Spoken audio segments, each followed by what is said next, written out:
In a world turned upside down, one might feel the urge to disappear into the wilderness. But is such a decision realistic? Welcome to the first step of our journey into the heart of the lone wolf survivalist mindset. Why would anyone choose to go it alone? The reasons vary as much as the individuals who walk this path. Some don't have a trusted group to rely on. Others prefer the freedom and flexibility of answering to no one but themselves. Then there are those who simply don't trust others when the chips are down. These are the people who value mobility, secrecy, and self-reliance above all else. But let's be clear, the lone wolf path is not a walk in the park. It's a demanding trek that requires mental toughness, resourcefulness, and a high level of preparation. This path is not for those who crack under pressure or shy away from challenges. It's a path for the gritty, for the determined, for those who can adapt and overcome whatever obstacles they encounter. The allure of going it alone is easy to understand. The idea of being your own boss, making your own decisions, and relying solely on your own skills and knowledge can be attractive. But this path is fraught with dangers and challenges. It's not just about surviving physically, it's about surviving mentally and emotionally as well. So who is the lone wolf path for? It's for those who are willing to push their limits and test their mettle. It's for those who are willing to risk everything for the sake of their independence and freedom. It's for those who are prepared to face the harsh realities of survival in a world gone mad, with nothing but their wits and will to keep them alive. The lone wolf path is not for the faint-hearted. It demands grit, determination, and a high level of preparedness. It's a path that's chosen, not forced, and it's a path that can make all the difference when everything else falls apart. Embracing solitude in a crisis has its advantages. Stealth, mobility, and full control are just a few. Imagine yourself as a ghost in the wilderness, leaving no trace and making no sound. This is the essence of stealth, one of the primary advantages of going solo. You're not a part of a large, lumbering group that's easy to spot from miles away. Instead, you're a whisper in the wind, a shadow among the trees. You can slip in and out of places undetected, and your small footprint allows you to tread where larger groups can't. This stealthiness drastically reduces your chances of unwanted encounters. Now consider the freedom of mobility. When you're alone, you don't have to wait for anyone or coordinate with a group. You can move quickly and adapt to changing circumstances in a heartbeat. Whether it's crossing a dangerous terrain or navigating through a dense forest, you're as swift and flexible as a lone wolf in its natural habitat. This agility is a survival advantage that can't be underestimated, yet perhaps one of the most compelling reasons to go solo is the absence of weak links. In a group, you're only as strong as your weakest member. Someone might panic in a crisis, betray the group, or simply slow you down. But when you're alone, you're not reliant on anyone else. You're the only variable in the equation of your survival. This means you have fewer unpredictable elements to worry about. Finally, there's the allure of full control. You're the master of your destiny, making every decision based on your instincts and judgment.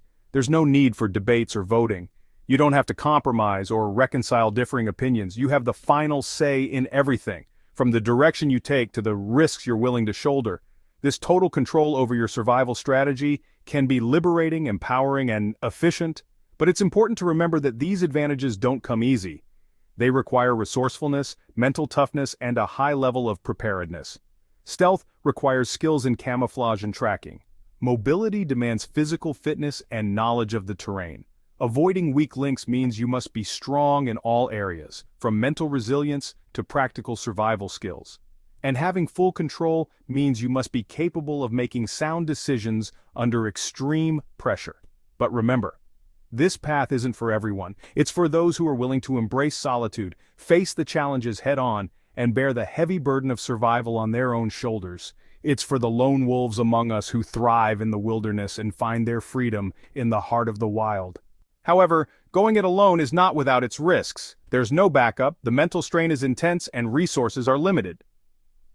As we delve into the dark side of lone wolf survival, remember, this is not for the faint-hearted. It's a path riddled with risks and challenges, a journey that demands more than just physical strength. First off, there's no backup. You're on your own. One misstep, one accident, one illness, and it could all be over. Imagine getting a deep cut while chopping wood or falling ill from a contaminated water source. Without any backup, your chances of survival dwindle significantly. You're your own first responder, and in a survival situation, That's a frightening thought. Then there's the psychological toll.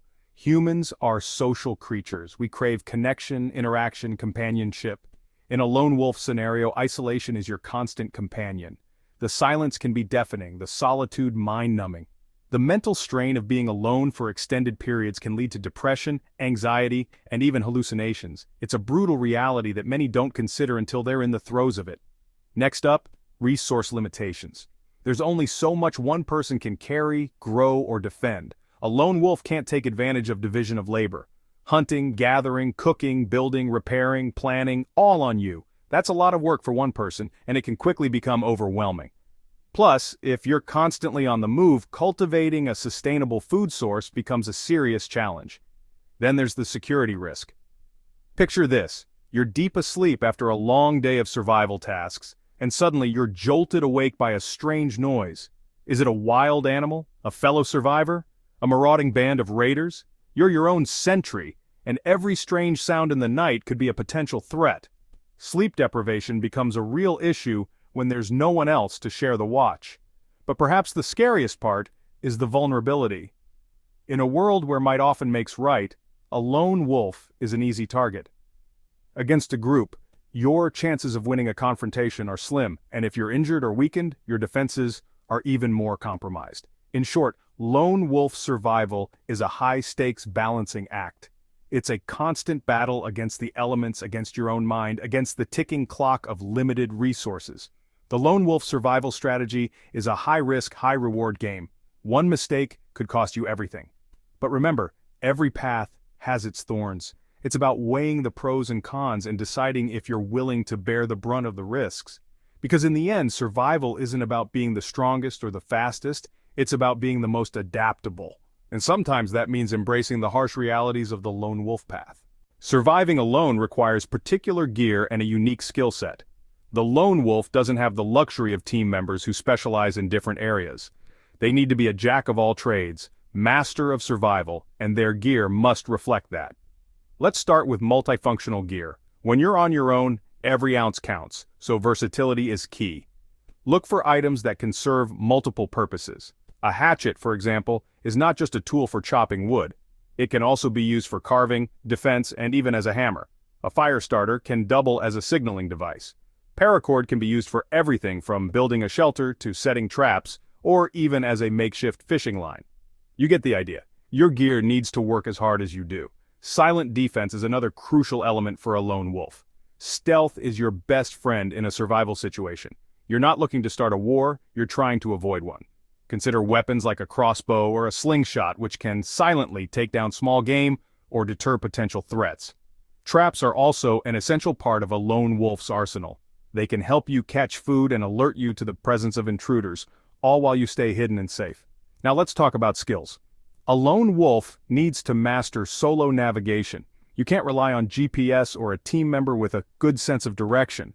Brush up on your map and compass skills and learn how to navigate by the stars. It's not just about knowing where you are, it's about knowing where you're going and the best way to get there. Water sourcing and purification is another must-have skill. You need to know how to find water in various environments and how to make it safe to drink. This could mean anything from identifying safe natural sources to purifying water using tablets, filters, or even sunlight. Advanced first aid is another non-negotiable for the lone wolf. Without a medic or a hospital nearby, you'll need to be your own doctor, dealing with anything from minor cuts and sprains to potentially life-threatening injuries. Shelter building, foraging, and stealth hunting are also essential skills. You need to know how to protect yourself from the elements, find food in the wild, and hunt without giving away your position. And finally, perhaps the most crucial skill of all, mental resilience. The lone wolf path is as much a psychological challenge as it is a physical one. You need to be able to keep your head clear and your spirit strong even in the face of extreme adversity. This could mean developing techniques to cope with loneliness, fear, and uncertainty, and learning how to motivate yourself to keep going when all you want to do is give up. These tools and skills are not just useful, they're vital for anyone considering the lone wolf path. They could mean the difference between life and death in a survival situation. So if you're thinking about going it alone, start preparing now. Equip yourself with the right gear, master the necessary skills, and cultivate the mental toughness you'll need to survive. Remember, the lone wolf doesn't just survive, they thrive. They're not just ready for anything, they're prepared for everything. There are scenarios where going solo can be a viable strategy. Let's delve into some realistic situations where lone wolf survival truly shines. Firstly, consider the short-term bug out. When a sudden crisis hits, speed and stealth are often the best friends of survival. You're not trying to set up a new society, you're just trying to escape immediate danger. In this scenario, going it alone allows for quick, silent movement. You can weave through obstacles, hide in tight spaces, and change course on a dime, all without having to coordinate with others.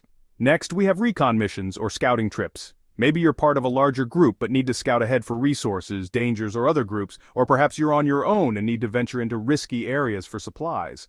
The lone wolf approach is ideal here. You're focused on stealth and observation, not engagement. You're the unseen observer, gathering intelligence, and slipping away unnoticed. Living off-grid in remote areas is another situation where lone wolf survival can work. This is for those who've done their homework, scouted their location, and prepared extensively. These lone wolves aren't reacting to a crisis, they're choosing a lifestyle. They've built their shelter, set up their food and water systems, and planned for security. Their survival doesn't hinge on the actions of others, but on their own ability to adapt and endure. Then there's temporary separation from a group or bug-out location. Maybe you've been separated due to unforeseen circumstances, or you've chosen to venture out alone for a while. In these situations, lone wolf skills are crucial. You need to be able to survive on your own until you can rejoin your group or reach your destination. In all these scenarios, the lone wolf's stealth, speed, and self-reliance can be their saving grace. But remember, these are specific situations, and even within these situations, there's a lot of variation. Not every short-term bug-out is the same. Not every off-grid life looks identical. You need to evaluate your own circumstances, your own skills, and your own mindset. And let's be clear. Lone wolf survival isn't about being antisocial or thinking you're better than everyone else. It's about understanding your own strengths, acknowledging your limitations, and making the most of the situation you're in. It's about being prepared, being adaptable, and being resilient. So, could you survive as a lone wolf in these situations? That depends on you. It depends on your preparation, your mindset, and your will to survive. But if you're committed, if you're resourceful, and if you're willing to face the challenges head on, then yes, lone wolf survival can work for you. But remember, lone wolf survival isn't a one-size-fits-all solution. It's one strategy among many. And like all strategies, it has its time and place. It's up to you to decide when that time and place is. In these situations, the lone wolf's stealth, speed, and self-reliance can be their saving grace. But there are also situations where lone wolf survival is almost certainly doomed to fail. Let's not sugarcoat things here. The lone wolf path, while it has its advantages, also presents a number of significant challenges that can be downright lethal in certain scenarios. Imagine an urban collapse, cities descending into chaos, widespread violence, and lawlessness. In such a scenario, a lone wolf would have to navigate through a concrete jungle teeming with desperate people. The chances of staying unnoticed and unharmed fall dramatically. Sure, you can move silently and adapt quickly, but the sheer number of potential threats can easily overwhelm even the most stealthy survivor. Then there are long-term grid-down scenarios. Imagine a world where basic services like electricity, clean water, and food supplies are gone for months, maybe even years. In such a situation, the limitations of going solo become painfully apparent. You can only carry so much, grow so much, and defend so much. And without the possibility of resupply, the lone wolf's resources will eventually run out. Medical emergencies pose another significant challenge. Injury and illness are always a risk in survival situations, but for a lone wolf, they can be a death sentence. If you break a leg, get bitten by a venomous creature, or contract a serious illness, there's no one around to help. You're on your own, and if you can't treat yourself, well, let's just say the situation can turn grave pretty quickly. Finally, there's the scenario of defending against larger groups. Let's face it, a single person, no matter how skilled, can only hold their ground for so long. In a world gone mad, resources are precious and people will do anything to get their hands on them. If your survival stash is discovered, you could find yourself facing down a group of desperate people, and in such a confrontation, the odds are heavily stacked against the solo survivor. In these situations, even the most prepared lone wolf would face insurmountable odds. It's a sobering thought, isn't it? But it's crucial to understand these realities if you're considering the lone wolf path. The world of survival is not about playing the hero, it's about playing smart. It's about understanding the risks and making calculated decisions. Remember, lone wolf survival isn't about being invincible, it's about being adaptable, resourceful, and above all, realistic. If your survival plan doesn't account for these harsh realities, it's time to go back to the drawing board. Because in the end, survival isn't a game, it's life and death, and the stakes couldn't be any higher. The smartest preppers have options, and a hybrid approach may offer the best shot at survival. Let's delve into the hybrid approach, a strategy that combines the best of both worlds. This approach involves building group connections and honing your lone wolf capabilities. The key here is flexibility. It's about being able to adapt and respond to different situations, rather than sticking to one survival strategy all the time. Imagine you're part of a tight-knit group. You've got trusted allies, shared resources, and a sense of community. But what if the group is threatened? What if disagreements arise or resources become scarce? As a hybrid prepper, you've got the skills to strike out on your own. You can disappear into the wilderness, survive solo, and reestablish your safety. On the flip side, there may be times when going it alone is too risky or isolating. Maybe you're injured or the environment is too harsh. Maybe you've spotted a larger hostile group. In these scenarios, being able to rejoin a trusted group could mean the difference between life and death. But how do you build these dual capabilities? You start by learning all the skills a lone wolf needs: solo navigation, water sourcing and purification, advanced first aid, shelter building, foraging, stealth hunting, and mental resilience training. Lone wolf survival is a calculated, brutal decision. It's not for the faint of heart, but for the mentally tough, resourceful, and highly prepared. It's about stealth, mobility, and self-reliance. But remember, going solo means you have no backup, and the mental strain of isolation can be brutal. Your resource limits are hard and the security risks are real. The right gear, skills, and mindset are crucial. Silent defense, solo navigation, water sourcing, advanced first aid, shelter building, foraging, and mental resilience training are all non-negotiables. There are scenarios where lone wolf survival works, like short-term bug-outs and living off-grid in remote areas.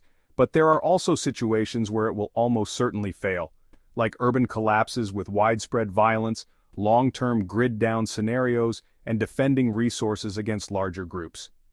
Are you prepared for the isolation, danger, and pressure of lone wolf survival? Because in the end, it's not just about surviving, it's about surviving smartly and effectively.